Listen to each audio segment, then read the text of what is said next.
11 ستمبر سے کئی ہفتے قبل سے ہی ہر جمعے کو جنوبی مینہٹن کی اس سڑک پر ذرائع ابلاغ کا ہجوم جمع ہو جاتا ہے۔ 9 ماہ سے یہاں باقاعدہ جمعہ پڑھنے والے نمازی حیران ہیں کہ یہ کیا ماجرا ہے۔ 9 ماہ سے ہم یہاں ہیں اور ہمیں کسی نے تنگ نہیں کیا۔ اب یکدم یہ تمام صورتحال پیدا ہو گئی ہے، مجھے سمجھ نہیں آتی کہ اس کا مقصد کیا ہے۔ پارک پلیس نامی سڑک کی بلڈنگ نمبر 45-51 پر یہ ہنگامہ کھڑا ہوا مئی کے اوائل میں، جب مقامی کمیونٹی بورڈ کے سامنے یہاں ایک 15 منزلہ مسلم ثقافتی مرکز بنانے کا منصوبہ پیش کیا گیا۔ اگرچہ اس کمپلیکس کا نام پہلے قرطبہ ہاؤس اور پھر پارک 51 رکھا گیا تھا، لیکن ذرائع ابلاغ میں کئی جگہ اسے گراؤنڈ زیرو مسجد یا ورلڈ ٹریڈ سینٹر مسجد کے نام سے بلایا گیا۔ اس کی وجہ سے ملکی سیاست میں اتنا شدید تنازع کھڑا ہوا کہ خود امریکی صدر بھی اس پر بیان دیے بغیر نہ رہ سکے۔ ایک شہری اور صدر کی حیثیت سے میں سمجھتا ہوں کہ مسلمانوں کو بھی اس ملک میں اسی طرح اپنے مذہب پر عمل کرنے کی آزادی ہے جس طرح باقی سب کو ہے۔ اس کا مطلب ہے کہ شمالی مینہٹن میں نجی زمین پر مقامی قوانین کے مطابق عبادت گاہ تعمیر کرنے کی آزادی۔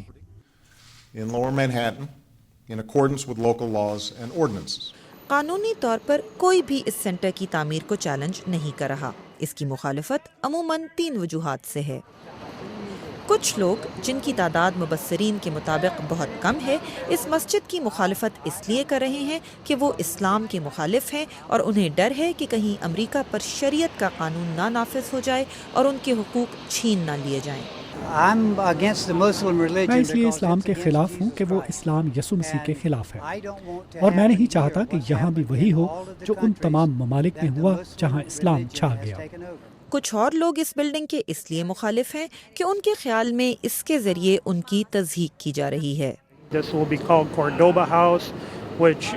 اسے قرطبہ ہاؤس کہا جائے گا، جو کہ عیسائیت پر اسلام کی فتح کی علامت ہے، اور میں عیسائی ہوں، اور میرا خیال ہے کہ یہ مسلمانوں کی طرف سے ہمارے منہ پر تھپڑ مارنے کے مترادف ہے کہ جیسے وہ کہہ رہے ہوں کہ یہ وہ جگہ ہے جہاں ہم نے عیسائیت کو شکست دی۔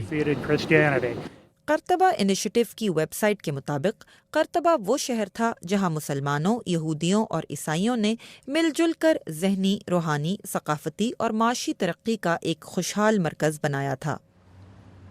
اس سینٹر کی مخالفت کرنے والوں میں اکثریت ان لوگوں کی ہے جنہیں نہ تو مسجد بنانے پر اعتراض ہے اور نہ کمیونٹی سینٹر بنانے پر۔ البتہ ان کا خیال ہے کہ 11 ستمبر کو جو لوگ ہلاک ہوئے تھے ان کے خاندان والوں کی خواہشات کو مد نظر رکھتے ہوئے اس سینٹر کو رضاکارانہ طور پر اس مقام سے کچھ دور تعمیر کرنا چاہیے۔ اس پروجیکٹ کے روح رواں امام فیصل عبدالرؤف ان لوگوں سے اتفاق نہیں کرتے۔ وہ پہلے سے موجود ایک گروپ قرطبہ انیشیٹو کے بانی اور چیئرمین بھی ہیں، اور اس کی ویب سائٹ پر لگائی گئی ایک ویڈیو میں ان کا کہنا ہے کہ یہ سینٹر مسائل کی جڑ نہیں، ان کا حل ہے۔ 11 ستمبر سے متاثر ہونے والوں میں ہماری برادری بھی شامل ہے۔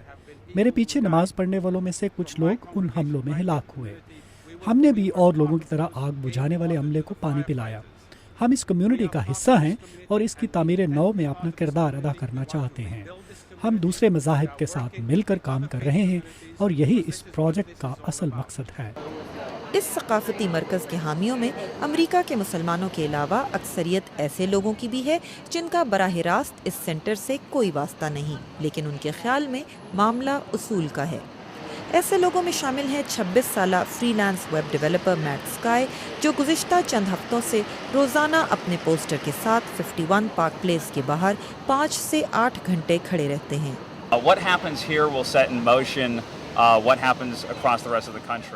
یہاں جو کچھ بھی ہوگا اس کا اثر پورے ملک پر پڑے گا۔ اگر اس سینٹر کو اس مقام سے ہٹایا گیا تو اس کا مطلب یہ ہوگا کہ مسلمانوں کو وہ آزادیاں حاصل نہیں جنہیں ہم اس قدر عزیز رکھتے ہیں۔ لیکن اس سینٹر کی تعمیر کے لیے نیک خواہشات ہی کافی نہیں ہیں۔ نیو یارک کے ایک مصری نژاد ریئل اسٹیٹ ڈیولپر نے $4.5 ملین سے زائد دے کر بلڈنگ تو خرید لی ہے، لیکن اس میں 15 منزلہ کمیونٹی سینٹر بنانے کے لیے مزید $100 ملین درکار ہیں۔ عائشہ تنظیم، اردو VOA، نیو یارک۔